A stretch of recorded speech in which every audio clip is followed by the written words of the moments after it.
The spooky Halloween season is coming to a close, meaning that the season of the turkey is upon us.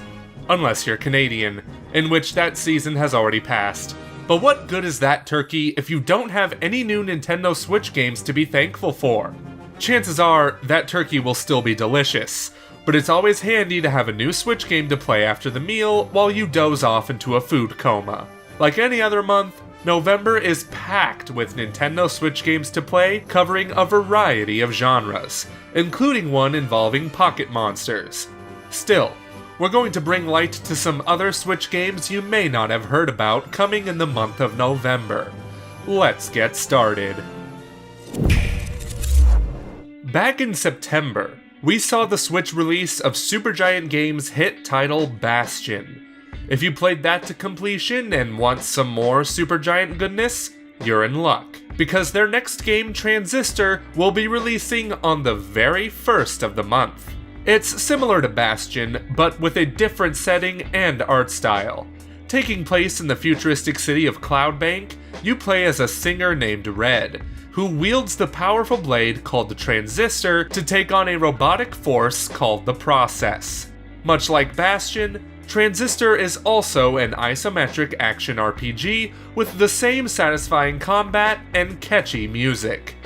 The Nintendo Switch support from Supergiant Games has been great to see, so it's only a matter of time before we get Pyre on the system, right?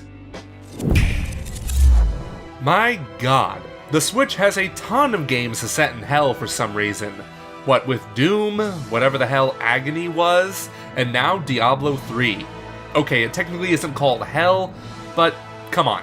From Blizzard Entertainment, one of the most successful game developers in the world, the Diablo 3 Eternal Collection contains the game and both expansions, Reaper of Souls and Rise of the Necromancer. Diablo 3 is a hack-and-slash RPG you can play alone, or better yet, with friends to rack up some delicious prizes and take on the forces of hell. Or Sanctuary, whatever it's called. This'll definitely be one of those games to put your Nintendo Switch Online membership to good use. Blizzard won't stop there though, because they've included some Nintendo Switch exclusive content such as a Kuko companion pet, Triforce portrait frame, and Ganondorf's armor. And if by chance you haven't picked up a Switch yet, there's a Diablo 3 bundle as well as a themed controller from PowerA. This is third-party support done right.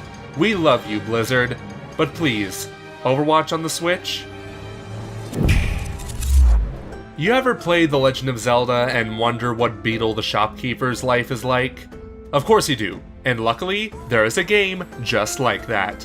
Moonlighter is a game where you don't play as the hero of the journey, but the shopkeeper. While that may sound boring on paper, running a shop for heroes is not as easy as it looks. During the day, you'll be managing the shop, making sure the heroes get everything they need for their quests.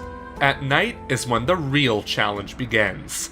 You'll be gathering items to sell by simply picking them up or taking on enemies hero style. By using the money you earn from the shop, you can improve upon your town and hire a part-time worker, blacksmith, etc. As you can tell, it's way more than just a simple shop simulator. You know what they say, behind every good hero is his shopkeeper. Where else are you going to buy your seagull bait anyway? Do you remember the Wii era? Man, it was such a magical time. It finally got your grandma to play video games. If you're nostalgic for those good old days, well, you're in luck. Because Carnival Games is coming to the Switch, guys. Hallelujah! Commonly known as not Wii Sports, you'll play through 20 Carnival games that implement motion controls. And don't let this gameplay footage fool you. The game will be in HD when it comes out, trust me. They just haven't released a trailer for the Switch version yet. Always a good sign. And you'll be able to get it for the price of $40 US. That's like $2 per minigame. What a steal! That's all I have to say about that. Final Fantasy games are going to be taking over the Nintendo Switch, starting with World of Final Fantasy Maxima. It's a game that celebrates the best of Final Fantasy over its 30-year-long history. The protagonists for this game are twin siblings named Lon and Rain, as they travel through a portal to the world of Grimoire. This world is filled with multiple locations from past Final Fantasy titles, and the inhabitants known as Lillykins are chibi versions of the franchise's characters. I'm sorry, Cloud, but I can't take you seriously when you look like a sugar cube. The gameplay of World of Final Fantasy is more traditional, taking on a turn-based combat system as well as a classic fixed camera angle view. World of Final Fantasy is a love letter to the franchise that most older fans might find appealing, as long as they like or can look past the cutesy art style. From NIS America comes a collection for fans of SNK, simply titled the SNK 40th Anniversary Collection. Over 13 arcade games are stored on this cartridge, as well as their console versions. Games like Ikari Warriors, Psycho Soldier, Guerrilla, Vanguard, and Crystallis. 40 years is a long time, so why not celebrate this milestone by playing some classic games that will probably never appear on the Nintendo Switch through a virtual console service? Yes, we're still very salty about that. This next game on our list is technically 2 games, but we don't cheat here at the Commonwealth Realm, so we're just going to count them both as 1 game.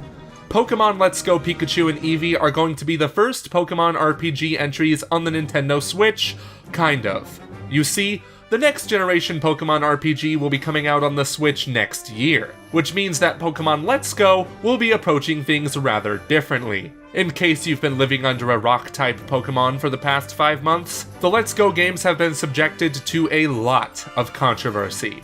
No, nothing like Eevee committed tax fraud or anything, more like the game is setting itself up to be way too easy, appealing mostly to Pokemon Go fans who are introduced to the franchise in that way.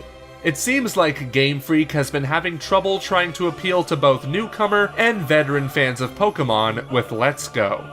It'll be interesting to see the reception of the game come closer to its release, but we're not going to count this game out just yet. There are still plenty of reasons to be excited about this game, which is more or less a remake of Pokemon Yellow.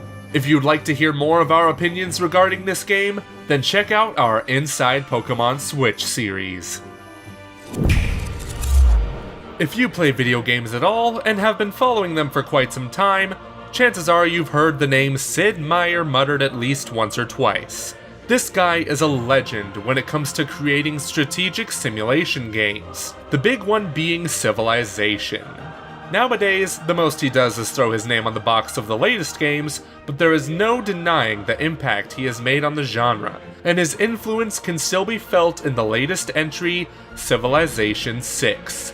Fun fact, this game is not even available on the PS4 or Xbox One, because a game like this is much better suited for portable play. Say you're waiting in line at the DMV, and you kill some time by expanding your empire over the course of hundreds and thousands of years. Civilization 6 is an incredibly deep game, with mechanics that can span novels trying to explain. At least for a filthy casual like me. That said, this game coming to the Switch has only piqued my interest for it even more. I'll just need to watch some tutorial videos in the meanwhile. Just keep an eye on Gandhi, that dude is a snake. If you're anything like me, then you hate paying money for video games. Luckily, the Nintendo Switch will be receiving Warframe on November 20th, a free-to-play game where you play as space ninjas in a cooperative online environment. What's not to love? The Switch version of this game is being ported by the techno wizards at Panic Button, the studio that brought us ports of Doom, Rocket League, and Wolfenstein 2. And if those ports are anything to go by, then we're in for a real treat with Warframe. This game has you control members of a race called the Tenno, who awoke from a 100-year slumber to a threat called the Grineer. Here you will use a combination of guns, melee weapons, and parkour. Because this game will be free to play, it'll definitely be worth trying out.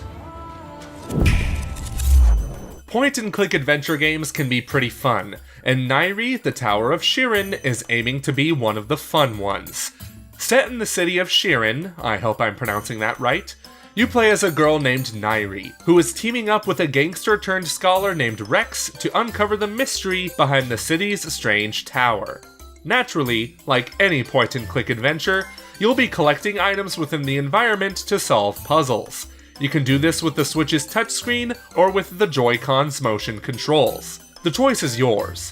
Nyree aims to deliver a captivating story told by a charming ensemble of characters, as well as having a fun and unique art style. We hope this game finds its home well on the Nintendo Switch.